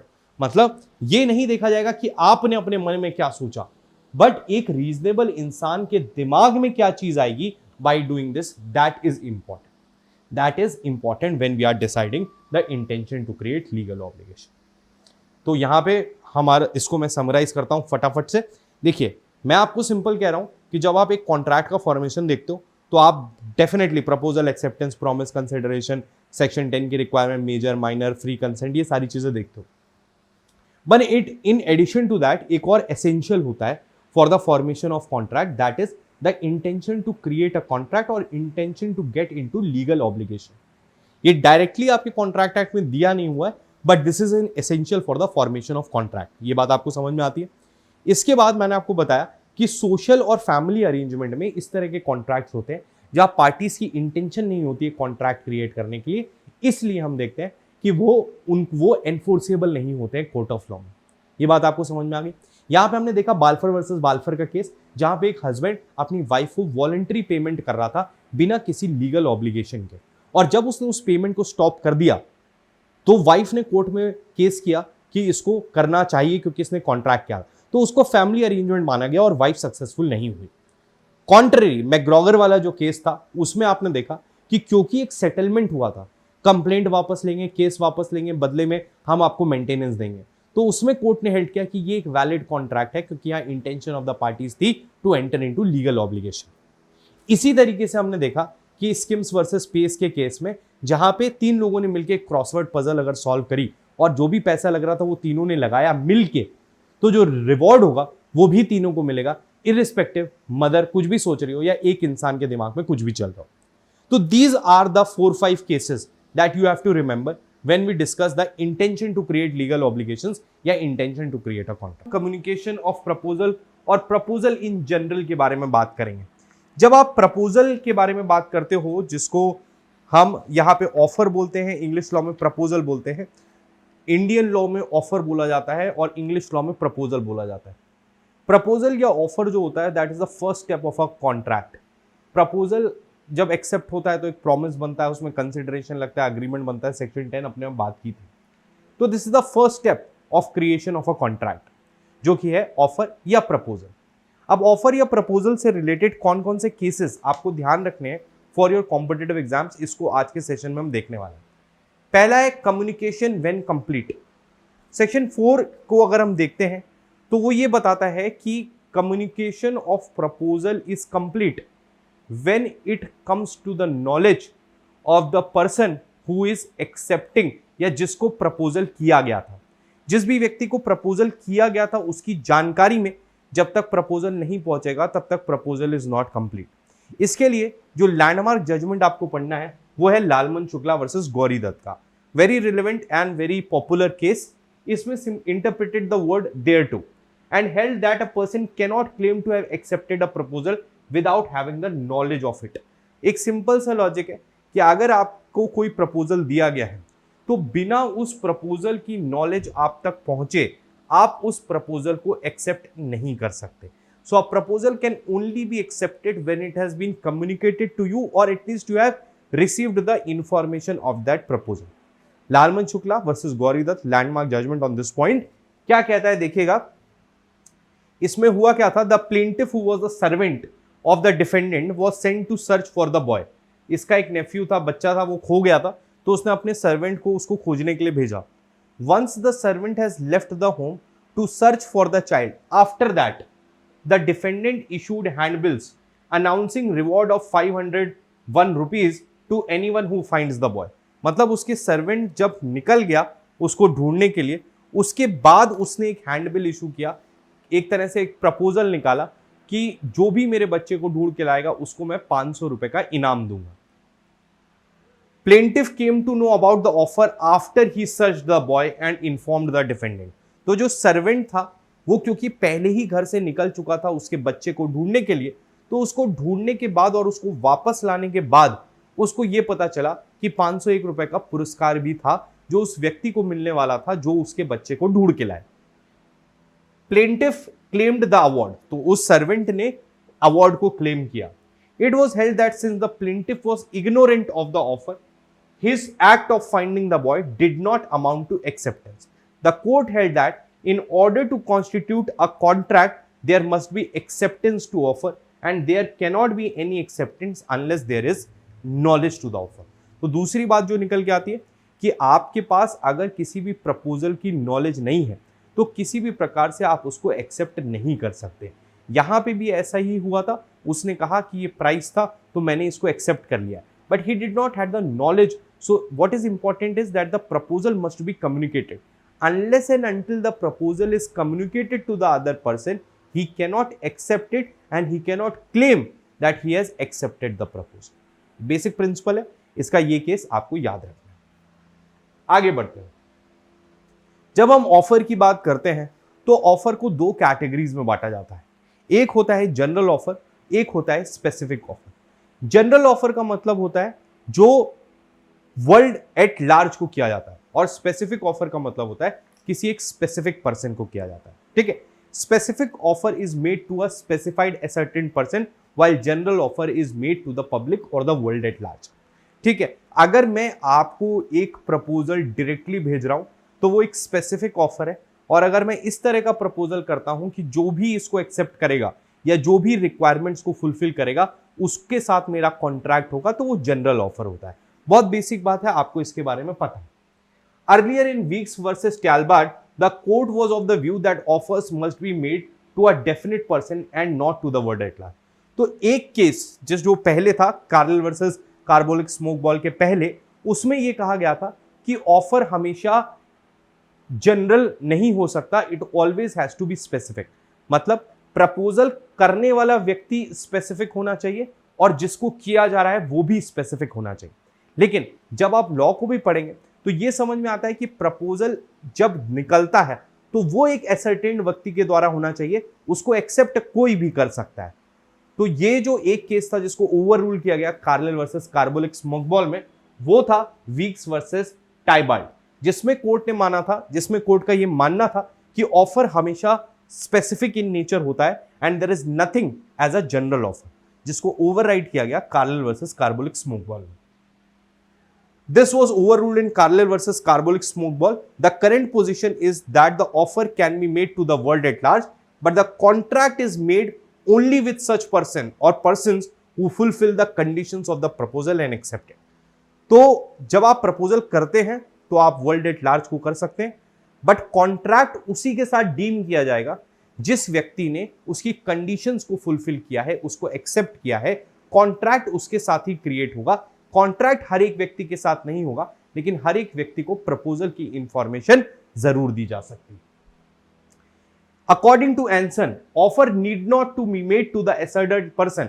जरूरी नहीं है कि आप एक ascertained person को ही offer करें, but no contract can arise until and unless it has been accepted by the. तो यहां पे क्या कह रहे हैं कि प्रपोजल तो आप किसी को भी कर सकते हो, लेकिन कॉन्ट्रैक्ट एक स्पेसिफिक पर्सन के द्वारा बनेगा। मतलब प्रपोजल जनरल नेचर का हो सकता है, कॉन्ट्रैक्ट तो इफेक्टिवली एक असर्टेड आदमी से ही बनेगा। तो ये बात यहां पे समझाएगी। यहां पे Cornell versus Carbolic Smoke Ball company का जो केस था, उसने जनरल ऑफर से रिलेटेड सारे प्रिंसिपल्स को ले डाउन किया।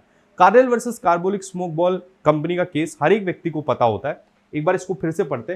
Cornell Smoke Ball company, Carbolic Smoke Ball company manufacture of medicine to prevent influenza. ये एक फार्मास्यूटिकल कंपनी है, कार्बोलिक स्मोक बॉल कंपनी। इन्होंने एक स्पेसिफिक इन्फ्लुएंजा को प्रिवेंट करने के लिए एक मेडिसिन बनाई। इन्होंने कहा कंपनी ऑफर्ड टू पे 100 pounds to anyone who contracted influenza after consuming the medicine of the company in the prescribed manner। उन्होंने एक जनरल ऑफर निकाला कि कोई भी अगर हमारी मेडिसिन को प्रिस्क्राइब्ड मैनर में 3 वीक्स तक या जितना भी टाइम उन्होंने दिया था उस तक वो उसको अगर लगातार खाता है तो उसको इन्फ्लुएंजा नहीं होगा, और अगर होगा तो the company will pay 100 pounds to every person who has contracted that influenza. और अपनी इंटेंशन दिखाने के लिए उन्होंने 1000 pounds बैंक में डिपॉजिट कराए in the name that this will be distributed if any person is found, जिसने दवाई खाई और उसको इन्फ्लुएंजा हो गया। ठीक है, ये क्लियर केस था। तो अब इन्होंने भी जनरल ऑफर दिया था to the world at large, कोई असर्टेन पर्सन को नहीं था। लेकिन इसमें जो कार्लिल साहब थे उन्होंने इस मेडिसिन को प्रिस्क्राइब्ड मैनर में खाया और खाने के बाद भी उनको इन्फ्लुएंजा हो गया। तो वो कार्बोलिक स्मोक बॉल कंपनी के पास गए कि साहब हमें जो 100 pounds की आपने बात करी थी वो प्रोवाइड किया जाए। अब कार्बोलिक स्मोक बॉल कंपनी का ये कहना था कि भाई जनरल ऑफर का एक्सेप्टेंस नहीं हुआ है।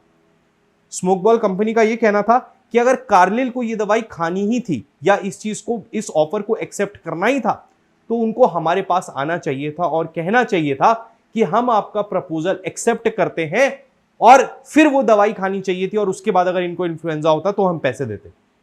उन्होंने कहा कि जनरल ऑफर में पहले उस ऑफर को एक्सेप्ट करना मैंडेटरी है बिफोर द परफॉर्मेंस। तो कोर्ट ने इस केस में समझाया that offer can be made to the world at large and the contract is, ये तो आप समझ गए हो, communication of acceptance is not necessary.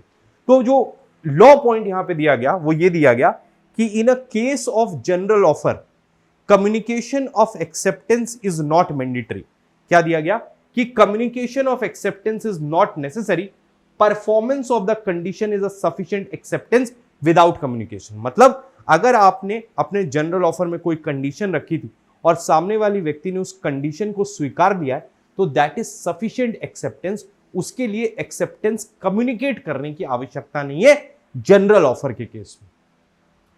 Performance of condition is a sufficient acceptance without communication.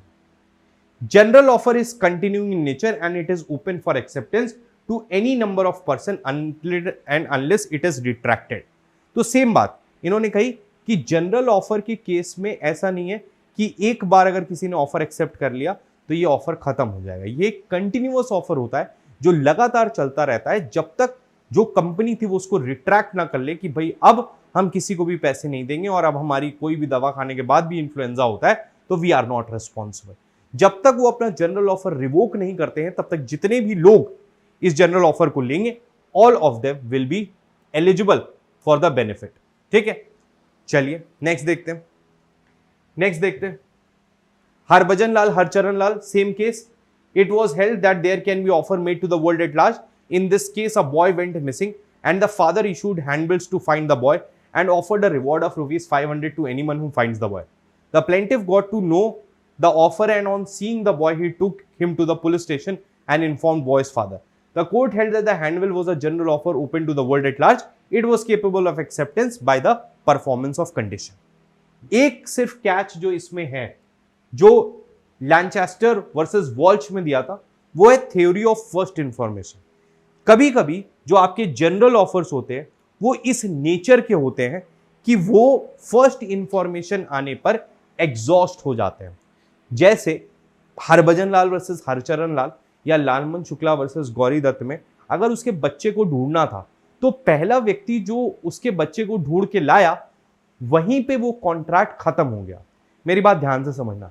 आप रोज रोज उसके बच्चे को कोई कोई उठा के ले आए कि देखो आज मैंने ढूंढ लिया, आज मैंने फिर से ढूंढ लिया, तो दैट इज नॉट वैलिड। उस पे वो एग्जिस्ट नहीं करेगा। What is important here is to check कि भाई जो जनरल ऑफर था वो रिकरिंग इन नेचर था या ये थ्योरी ऑफ फर्स्ट इंफॉर्मेशन पे बेस्ड है। जैसे कि मैंने आपसे कहा कि जब इसका कोई भी रिजल्ट आए तो जो सबसे पहले मुझे बताएगा उसको मैं 5,000 रुपए दूंगा। अब जिसने पहली बार बता दिया तो वहां पे वो इंफॉर्मेशन खत्म हो गई, वहां पे वो ऑफर खत्म हो गया, तो वो कंटिन्यूइंग इन नेचर नहीं रहेगा। Getting my point. इसका ये मतलब है कि थ्योरी ऑफ फर्स्ट इंफॉर्मेशन में जो व्यक्ति सबसे पहली बार इंफॉर्मेशन दे देता है वहीं पे जो कॉन्ट्रैक्ट है वो खत्म हो जाता है। रिवोकेशन ऑफ जनरल ऑफर, तो जनरल ऑफर जो है वो भी रिवोक किया जा सकता है सेम तरीके से जैसे आपका एक प्रपोजल रिवोक किया जाता है। प्रपोजल के बाद आज हम स्टार्ट करने वाले हैं एक्सेप्टेंस। पहला केस है पॉवेल वर्सेस ली का, लैंडमार्क केस है, आप सभी ने इसके बारे में कभी ना कभी पढ़ा होगा। A person applied for a particular post in the school.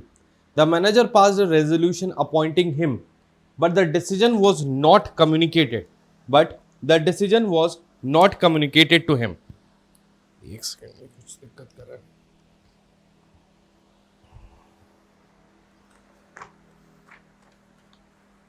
But it was not communicated to him. A communication of his decision was made by an unauthorized person. ठीक है, unauthorized person. Later on, the management cancelled the resolution. Plaintiff sued for the breach of contract. The court held that there was no contract because there was no valid acceptance. Whatever communication of acceptance was made, it was unauthorized. तो यहाँ से एक concept निकल के आता है कि acceptance must be made by the person to whom the proposal has been made. तो acceptance किसी के behalf पे कोई थर्ड पर्सन नहीं कर सकता. Acceptance can be done by the person who has, आ जाइए फटाफट से, ओके हाँ, acceptance must be made by the person to whom the proposal is made. अगर मैं आपसे कोई प्रपोजल करता हूं तो उस प्रपोजल की एक्सेप्टेंस आप ही दे सकते हो, आपके बिहाफ पे कोई और नहीं दे सकता जब तक कि आपका कोई एजेंट या उस कॉन्ट्रैक्ट में स्पेसिफिकली मेंशन नहीं है कि आपके बिहाफ पे कोई और उसका दे सकता है कंसेंट या एक्सेप्टेंस. तो ये बात निकल के आई थी पॉवेल वर्सेस ली के केस में. पॉवेल वर्सेस ली सिंपल केस था. एक हेडमास्टर की पोजीशन के लिए इसने एक एप्लीकेशन दिया था. मैनेजमेंट ने डिसाइड कर लिया था कि इसको ही सेलेक्ट करना है, लेकिन मैनेजमेंट ने ये डिसीजन कम्युनिकेट नहीं किया था. कोई अदर अनऑथराइज्ड व्यक्ति ने इस बात की जानकारी सामने वाले को दी कि आपका सिलेक्शन हेडमास्टर की पोस्ट के लिए हो चुका है. बट इवेंचुअली मैनेजमेंट ने डिसाइड किया कि भाई उसको हेडमास्टर नहीं बनाना है. ऐसी परिस्थिति में उसने क्लेम किया कि the fact that the management has taken the decision, I should be compensated for the same. तो कोर्ट ने इस केस में भी यही समझाया बेटा कि एक्सेप्टेंस उसी व्यक्ति के द्वारा की जा सकती है जिसको प्रपोजल किया गया है. अगर जिसको प्रपोजल नहीं किया गया है उसके द्वारा एक्सेप्टेंस नहीं हो सकती, तो यहाँ जो एक्सेप्टेंस थी वो मैनेजमेंट की तरफ से आनी चाहिए थी, ना कि फ्रॉम एनी अनऑथराइज्ड पर्सन.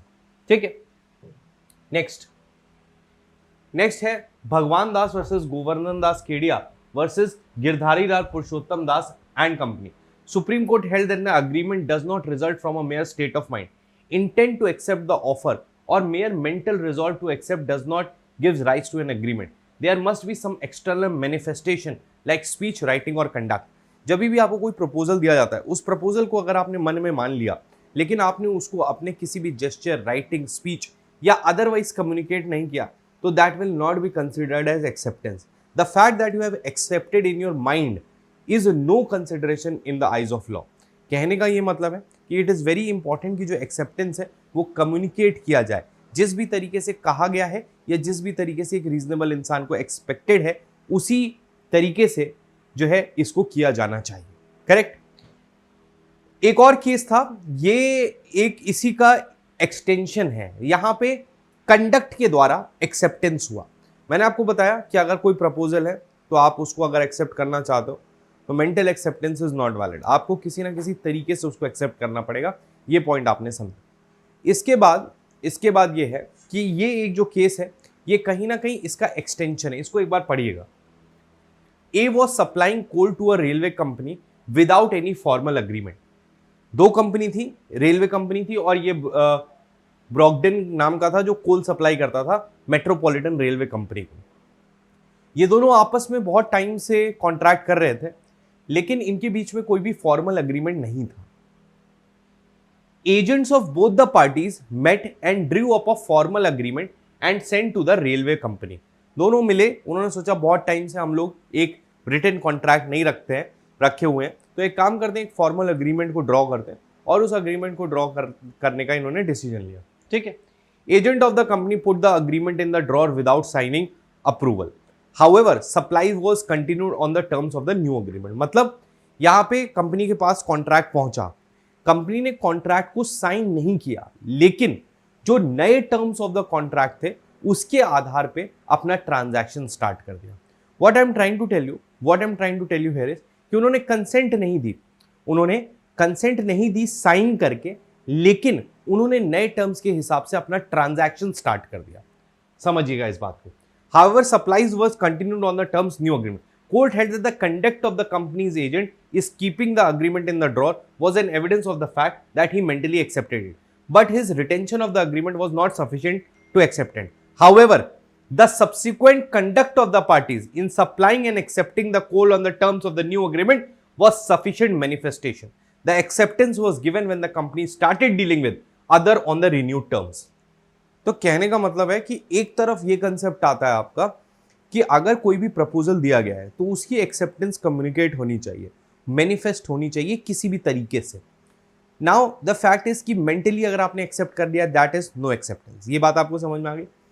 दूसरी बात यहाँ पे ये आती है कि भाई चलिए ये बात समझ में आ गई कि मेंटली दैट इज नॉट, लेकिन सवाल एक ये आता है कि मान लीजिए आपने किसी को प्रपोजल दिया, उसने उस प्रपोजल को साइन नहीं किया, अपनी एक्सेप्टेंस डायरेक्टली कम्युनिकेट नहीं करी, लेकिन उसका जो कंडक्ट था वो ऐसा था जो इस बात को दर्शा रहा है that the proposal has been accepted, तो उसको एक वैलिड एक्सेप्टेंस माना जाएगा। इस केस में जब रेलवे कंपनी को प्रपोजल दिया गया नई टर्म्स का, तो भले ही उन्होंने उसको बिना साइन किए हुए अपनी ड्रॉर में रख लिया, लेकिन the fact that they started contracting with the new terms of the agreement shows the conduct, और ये conduct is equivalent to acceptance and the contract was considered valid. यहां पे कोर्ट ने कहा ये एक वैलिड कॉन्ट्रैक्ट है। क्यों? क्योंकि यहां पे आपके कंडक्ट से एक्सेप्टेंस दिखती है। जरूरी नहीं है कि आप उसको साइन करके दें तभी उसकी एक्सेप्टेंस मानी जाए। The fact that you started doing business in accordance with the new terms of the contract, it says that yes it is a valid acceptance. इसको एक वैलिड एक्सेप्टेंस माना गया। अगला देखते हैं, कम्युनिकेशन टू द ऑफरर। देखिए, the communication of acceptance must be made to the offerer himself. Communication to any other person is ineffective communication in the eyes of law. In Feldhaus versus Bindley, the plaintiff offered to purchase his nephew's horse. The letter said, if I hear no more about the horse, I consider the horse mine at 33.15 pounds. Nephew sent no reply to this letter, but told his auctioneer not to sell the horse to anyone as it has been sold to his uncle. Mistakenly, auctioneer put up the horse to auction and sold it. Plaintiff sued the auctioneer.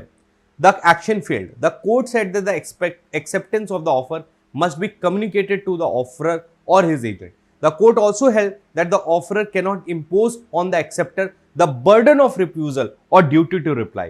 The offerer cannot say that if no answer is written. ये एक बहुत important part है कि अगर आप इस तरीके का प्रपोजल देते हो सामने वाले को, कि आप उससे बोलते हो अगर मुझे आपका जवाब नहीं मिला तो मैं मानूंगा कि ये कॉन्ट्रैक्ट बन चुका है, इस तरीके के प्रपोजल्स को हमारे देश के लॉ में एक्सेप्ट नहीं किया जाता है। क्योंकि मान लीजिए मैंने पोस्ट से आपको कोई प्रपोजल भेजा कि भाई अगर आप मुझे 2 दिन में रिप्लाई नहीं करोगे तो मैं मान लूंगा प्रपोजल एक्सेप्ट हो गया। मान लीजिए ट्रांजिशन में खो गया या आप तक पहुंच नहीं पाया या आपने उसको पढ़ा नहीं, तो भी मेरे लिए तो एक्सेप्टेंस हो गई ना। तो यहाँ पे एक बहुत ज़्यादा प्रॉब्लम क्रिएट हो जाएगी। इसलिए जो हमारे देश का लॉ है वो इस बात पे बहुत क्लियर है कि किसी भी तरीके से अगर आपने सामने वाले को इस कंडीशन में रखा है that if you do not reply to the letter I will consider this contract to be formed, या फिर आपकी एक्सेप्टेंस को प्रिज्यूम किया जाएगा, तो this is not valid in the eyes of law. ये चीज बिल्कुल भी वैलिड नहीं है। ठीक है, तो यहां पे भी ये हुआ, इन्होंने लिखा कि if I hear no more about the horse I consider the horse mine. तो इस तरह के प्रपोजल वैलिड नहीं है। प्रपोजल भले वैलिड हो लेकिन इसकी एक्सेप्टेंस को हम मान्यता नहीं देते हैं। यहां पे सामने वाले को लिखना पड़ेगा yes that I agree to sell you at 33.15 pounds, जो भी है। कहने का मतलब you can not enforce it until and unless there is a proper acceptance communicated by the party. ठीक है, ये बात आप यहां पे ध्यान रखिएगा। अगला देखिए, Hyde versus Wrench. Hyde versus Wrench का अगला मुकदमा देखिए। An offer to sell a farm for 1,000 pounds was rejected by the plaintiff who offered 900 pounds for it. This was turned down by the offerer. After that, the plaintiff agreed 1,000 pounds, which was turned down by the defendant. The court held that plaintiff's offer constituted counter offer. यहाँ पे एक concept आता है counter offer का. देखो, इसका एक principal ये है कि a proposal once rejected comes to an and.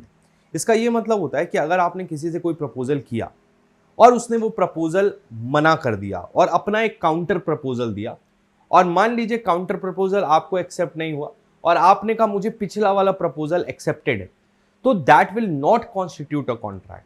Simple law ये है कि a proposal once rejected comes to an end. अगर मैंने आपसे कहा कि आप मेरे को अपनी गाड़ी 1,000 रुपए में बेचोगे, आपने बोल दिया नहीं, ठीक है, मैं 1,500 में बेचूंगा. तो मैंने कहा कि नहीं, 1,500 में मैं नहीं ले पाऊंगा. फिर मैंने आपसे कहा कि अच्छा 1,200 की बेच दो. आपने कहा नहीं, मैं 1,200 की नहीं बेचूंगा. और मैंने कहा ठीक है, मैं 1,500 पे तैयार हूं. तो वहां पे मैंने फिर से आपको एक काउंटर प्रपोजल किया है, और जब तक आप दोबारा 1,500 के लिए रेडी नहीं होगे तब तक आपका पिछला ऑफर वैलिड नहीं होगा. मेरा कहने का मतलब यह है कि जब आप किसी को प्रपोजल करते हो और अगर वो उस प्रपोजल को मना कर देता है तो वो प्रपोजल खत्म हो गया. Now you cannot go back and accept that proposal. You need to initiate a fresh proposal in order to create a contract. So that is very important. और हाइड वर्सेस रेंज के case में भी यही चीज हुई. फिर से आप देखोगे तो offers to sell a farm for 1,000 pound was rejected by the plaintiff, who offered 900 pounds for it. This was turned down by the offerer. After that the plaintiff agreed कि भाई हमको 1,000 वाला ही तैयार है. अब उसने 1,000 पे भी मना कर दिया. मतलब पहले उसने कहा कि मैं 1,000 में दूंगा, तुम्हें लेना है. वो कहता है नहीं, 1,000 में नहीं लेना है. जैसे ही उसने कहा मुझे 1,000 में नहीं लेना है, उसका प्रपोजल खत्म हो गया. उसने कहा 900 में दोगे क्या? जैसे उसने 900 में दोगे कहा, उसका 1,000 वाला प्रपोजल खत्म हो गया. उसने कहा मैं 900 में नहीं दूंगा. तो ये कहता है मैं 1,000 में तैयार हूं.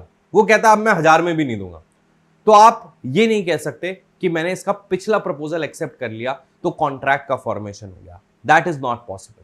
What proposal once rejected comes to an end, and if you want to form a contract, you have to give a fresh proposal जो सामने वाले के द्वारा accept होगा, तभी आप इसको valid contract term कर सकते हो.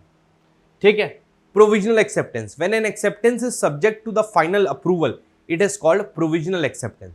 Such kind of acceptance does not bind either party unless the final approval is given. Offerer is at liberty to cancel the offer in the meantime. ये भी एक S. नारायण सिंह वाला केस था. Provisional मतलब कई बार कुछ टेक्निकल फॉर्मेलिटीज या upper management के द्वारा अप्रूव होने की बात की जाती है. तो अगर वो टर्म्स में पहले से लिखा है तो जब तक कि फाइनल अप्रूवल नहीं आ जाता तब तक आपका कॉन्ट्रैक्ट फॉर्म नहीं होगा. ठीक है? A very good evening to all of you. सभी को गुड इवनिंग है जी. ठीक है? So these are the important cases with reference to the communication of acceptance. तो एक्सेप्टेंस से रिलेटेड जो इंपॉर्टेंट केसेस थे वो मैंने आपको बता दिए. यहीं तक हैं, बाकी मेरे रूल वगैरह में कोई है नहीं. ठीक है? So next we will be dealing with consideration. Consideration में क्या क्या है वो हम कल देखेंगे. Privity of contract, privity of consideration को समझेंगे, काइंड्स ऑफ कंसिडरेशन की, एडिक्वेसी ऑफ कंसिडरेशन से रिलेटेड केस लॉ समझेंगे. So the next topic that will be dealing tomorrow, that will be with reference to consideration. ठीक है जी? So that's all for the day.